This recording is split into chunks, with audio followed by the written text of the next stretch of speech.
Buenos días, ¿qué tal? Feliz viernes 22 de mayo. Se está terminando la tercera semana de mayo, ya pues culminando casi 60 o más de 60 días de medidas de sana distancia, de confinamiento, de mitigación de la pandemia del coronavirus en México. El brote epidémico tan negativo que se dio en otros países, que desbordó la capacidad hospitalaria, desbordó incluso a la propia sociedad en otras partes, en otros aprendieron a desafiarla. Por fortuna, hasta ahora no se ha dado en México y creo que eso también es una responsabilidad de todos y de todas y sacarlo en este día.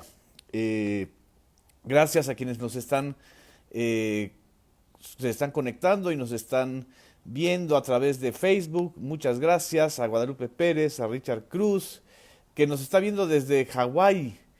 Qué maravilla que estés en Hawái. Espero que ahí no haya sido tan brutal el efecto del coronavirus. Gracias a Ami López también, a Rosa María Vázquez, a Mirna Serna, a Rubén Ortiz, que nos está sintonizando desde San Luis Potosí. Gracias a Emanuel Ramírez, a María Aurora Muciño desde Querétaro. Muchas gracias por su atención a Pablo Miguel Bravo, aquí en la Ciudad de México, a Lorenzo López. Duro contra los creadores de las fake news, así vamos a estar todavía un tiempo más pues preparando a las audiencias y a todos los que estamos involucrados en la comunicación a combatir la infodemia. Estela Ruiz desde Jalapa, gracias. Alberto Estudillo, Pati Festa, gracias. A Sandra Martínez, muchas gracias. Qué bueno que están aquí con nosotros.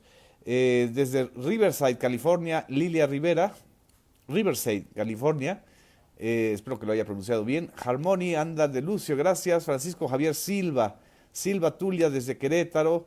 Marta Díaz Rodríguez desde Pachuca, gracias a todas y a todos ustedes. ¿Qué fue lo que el día de hoy se abordó en la conferencia matutina? Fue un resumen, un recuento y una serie de reflexiones y de datos que se dieron sobre la situación económica derivada del coronavirus, pero también sobre el enorme desafío que planteará rehacer la economía, eh, abrir otra vez sectores que han sido muy afectados por la crisis del coronavirus y enfrentar una serie de circunstancias que pues hablan de la otra parte del desafío de la cuarta transformación. El día de hoy el presidente López Obrador dio a conocer que desde abril hasta diciembre será la dispersión de los 4 millones de créditos que se anunciaron en 7 modalidades. Estas 4 millones de créditos representan una inversión total de 307 mil millones de pesos.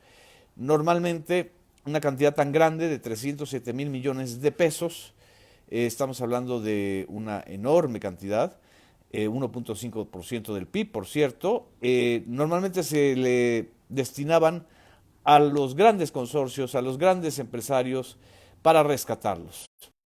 Y además se endeudaba al país. En este caso, estos 307 mil millones de pesos se están repartiendo a la población directamente a través de créditos a la palabra o de créditos muy blandos, y de abril hasta hoy se han entregado 740 mil créditos hipotecarios y a empresas. Es decir, estamos hablando ya prácticamente de más del 10%, casi el 20% de los 4 millones de créditos se han repartido entre abril y mayo. Falta todavía junio, julio y hasta diciembre. La secretaria de Economía, Graciela Márquez, fue la que presentó los avances de estos 7 programas para mitigar los efectos del coronavirus. Destacó que en total se han dispersado en 2 meses 44 mil millones de pesos de esta cantidad mayor de 307 mil millones de pesos, es decir, más del 10%. Y el crédito a la palabra, el corte de ayer, habían sido beneficiados 317 mil personas con créditos de 25,000 pesos. Eh, También están los créditos del Fobiste. El Fobiste ha otorgado hasta ahora 300,000 créditos, más del 36% de la meta anual.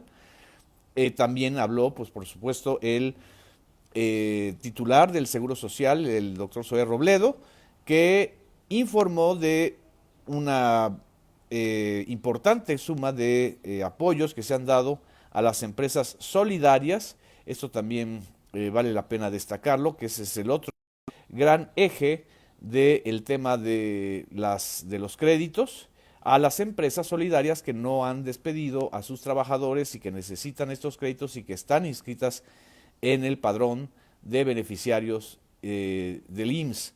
También Rocío Mejía habló de las tandas del bienestar, estuvo también el responsable del FONACOD, también el responsable del Infonavit y del Fobiste. En fin, fue una serie de informes que se dieron en la primera parte de la conferencia matutina. Posteriormente, pues fueron las preguntas y respuestas y creo que hay varias cosas interesantes e importantes que destacar en las de preguntas y respuestas.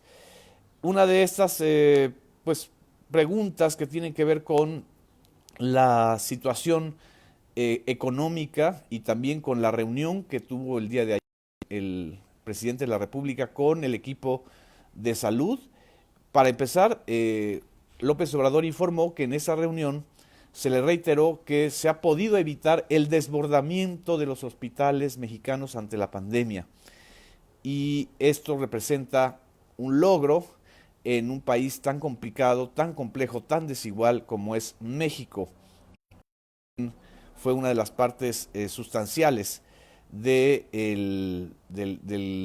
la conferencia matutina cuando se abordaron los asuntos específicos relacionados ya no solamente con los créditos, sino con la situación en general. Dijo que hay que hacer un homenaje también al personal médico que labora en los 700 hospitales COVID que hay en todo el país.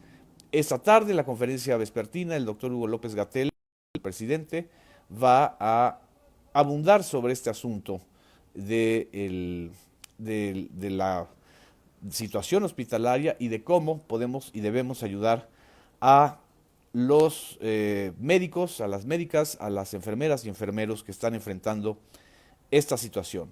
Sobre el tema específicamente de la contracción económica, la secretaria de Economía afirmó que evidentemente habrá en el segundo trimestre de este año una contracción fuerte en aquellas actividades que tuvieron que cerrar por la pandemia, especialmente el turismo, especialmente la industria de vuelos, es decir, la aeronavegación civil, por supuesto, las industrias manufactureras, pero no así va a ser tan fuerte el impacto negativo en el sector comercio.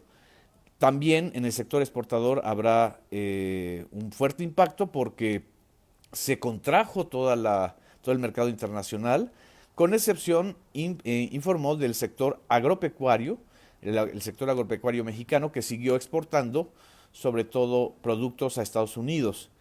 En esta parte, Andrés Manuel López Obrador, el presidente, pues prácticamente empezó a confrontar con los augurios negativos que se esperaban para este periodo. Nosotros lo estamos escuchando y lo hemos leído en la mayoría de los medios que están en contra del gobierno. En el primer trimestre de este año, dijo López Obrador, se esperaba y habían augurado una caída superior al 5% de la economía. Y en realidad la caída no fue tan drástica en este primer trimestre, fue de 1,6%. ¿Por qué? Porque los expertos no contaron que iban a aumentar las remesas que los mexicanos envían desde Estados Unidos a sus paisanos, a México, en marzo. Fueron 4,000 millones de dólares y también no calcularon que la recaudación de impuestos iba a crecer o a aumentar en un 3,5% entre enero y mayo. Y también la inversión extranjera directa se incrementó en 1,7%. Eh, ¿Esto qué quiere decir? Que los augurios de un colapso económico, etcétera, no se dieron como se esperaba o como se han dado en otros países. Es decir, hay esta comparación también de la crisis del COVID y de la crisis económica generadas simultáneamente y que se esperaba lo peor para el país, e incluso hubo agoreros que decían ya con esto acaba la cuarta transformación y el gobierno de López Obrador. Es decir, expresaron de manera muy adelantada sus deseos necrófilos. En fin, y también él mismo dijo que acepta el desafío de que a pesar de la crisis se van a funcionar los mecanismos que se han adoptado para mitigar la crisis e insistió en que se aguantará para no endeudar al país. Esta creo que es una de las partes sustanciales de la conferencia de prensa que vale la pena escuchar. Acepto el desafío y estoy seguro que con el método que estamos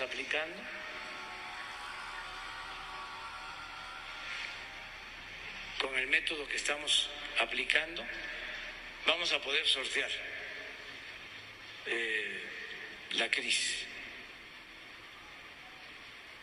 Dicen también que va a ser imposible que no nos endeudemos. Vamos a esperar. Estamos haciendo todo para ahorrar aún más, para evitar la corrupción. Acepto el desafío. Eso es lo que también comentó. Y ya en la última parte de la conferencia matutina, después también de que le preguntaron sobre el tema de la hermana de Luisa María Alcalde, secretaria del Trabajo, que trabaja en la Secretaría de Seguridad Pública, una investigación que publicó el día de hoy El Sol de México. López Obrador pues abordó también el tema que ha estado demasiado hiperactivo, diría yo, en las redes sociales, en especial en Twitter, que tiene que ver con esta serie de conflictos que se han acumulado en la agencia Notimex. La agencia Notimex es una agencia de informativa del Estado. ¿Qué quiere decir esto? Que no es una agencia informativa del gobierno, sino recibe recursos del gobierno, pero también es propiedad de la sociedad mexicana y que tiene que informar a todos los mexicanos. También Notimex, hay que recordarlo, es una agencia autónoma, es decir, tiene un estatuto de autonomía y rinde cuentas ante la Junta de Gobierno que encabeza la Secretaría de Hacienda y ante el Senado de la República, que es el poder legislativo que ratificó en su cargo a la actual directora San Juana Martínez. Desgraciadamente, la parte del conflicto laboral, que es el primer gran desafío que enfrentó la directora San Juana Martínez, se ha ido complicando y se ha ido envenenando con una serie de posiciones y de situaciones francamente lamentables para los trabajadores, para la agencia y para las audiencias de Notimex. Pero se ha mezclado el conflicto laboral con una serie de denuncias que se han hecho a través de instancias de protección a periodistas, como son Artículo 19 o como son otras instancias, incluyendo una investigación que hizo Signalab, para pues, validar o responder a estas denuncias que presentaron ex trabajadores de Notimex que no son parte del sindicato, sino que formaron parte del equipo inicial de la actual directora. Esta investigación se dio a conocer en el noticiero de Carmen Aristegui. Y esta situación, al darse a conocer, en lugar de hacer un llamado a la solidaridad y a hacer una investigación imparcial por parte de las instancias correspondientes, como son la Fiscalía General de la República por este lado, el Consejo Consultivo Editorial que tiene de Notimex también por otro lado, en lugar de eso se envenenó el ambiente y se personalizó. Y creo que lo peor que podemos hacer en un esquema, pues donde estamos con el coronavirus encima, con la crisis económica, es desatar nuestras furias y nuestros fantasmas en pleitos personales. No es un pleito entre San Juana Martínez y Carmen Aristegui. Por favor, desde mi punto de vista y como responsable de medios públicos, lo que yo quiero hacerles un llamado es que no personalicemos esto. Lo que hizo San Juana Martínez es su trabajo como directora de limpiar la agencia de un sindicato que tenía indicios de corrupción y que está todavía en un litigio laboral muy complicado. Y por otro lado, lo que hace Carmen Aristegui, que afecta evidentemente la dirección de San Juana Martínez al frente de Notimex, es dar a conocer una investigación, como lo hacemos todos los periodistas, o como lo hemos hecho yo desde mi lado de periodista cuando no estaba trabajando para el gobierno. Y lo que peor se puede hacer en este caso es matar al mensajero y llenarlo de insultos y pensar que por dar a conocer esta investigación, el medio Aristegui Noticias y la periodista que la dirige, Carmen Aristegui, es automáticamente enemiga del presidente de la Cuarta Transformación. Creo que tenemos que tener criterios de debate en este asunto. Y creo que lo que hoy dijo el presidente también es muy importante. Se vale debatir, se vale la polémica, pero no los golpes bajos, no las bajezas, no la mezcla de información con insulto, no la infodemia, es decir, la epidemia de medias verdades y de posiciones en donde todo se reduce a tú eres mi enemigo porque me criticas o yo soy tu aliado porque te apoyo. Este tipo de, pues la verdad de maniqueísmo, de bueno y malo, de negro y blanco, no ayuda y mucho menos ayuda a la propia agencia Notimex. Entonces, creo que lo importante en este intercambio que tuvo al final de la conferencia matutina el presidente de la República con la colega reportera, que bien hizo en no soltar el tema, la verdad, desde mi punto de vista, fue poner una posición, por supuesto que tiene que apoyar y va a apoyar a San Juana Martínez porque es una propuesta del presidente de la República frente al Senado para dirigir la agencia de Estado. Y un mandatario no va a estar sacrificando a sus colaboradores para que lo linchen o la linchen en la plaza pública. Por supuesto, también tenía y tiene que apoyar a una periodista como Carmen Aristegui, que no forma parte de ese consenso que existía antes de cerrarle la puerta a las críticas del viejo régimen. Esto lo tenemos que tener muy en cuenta. No podemos hacer linchamientos de esta manera porque no nos conduce a ninguna parte, porque no nos conduce a tener un debate sano. Y qué bueno que se den estas diferencias, pero qué bajo y qué negativo que algunos se entrampen en este tipo de personalizaciones. Creo que esto es parte de la infodemia de la que he hablado en otras ocasiones.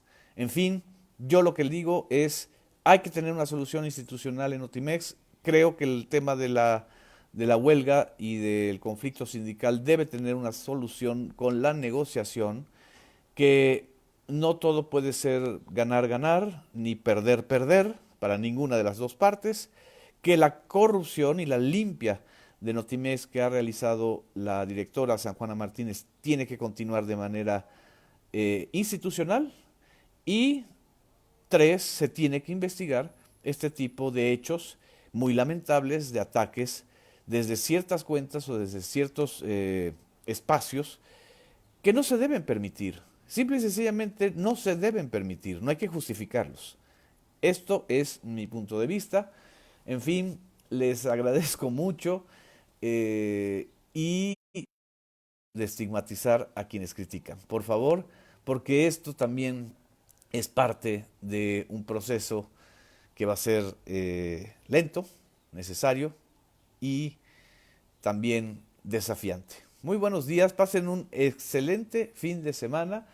Gracias a sus comentarios, también a lo que ustedes están comentando y diciendo, les agradezco mucho y vamos a seguir adelante. Hay muchas fuentes de información también que hay que valorar. Un abrazo, buenos días, feliz viernes. Gracias.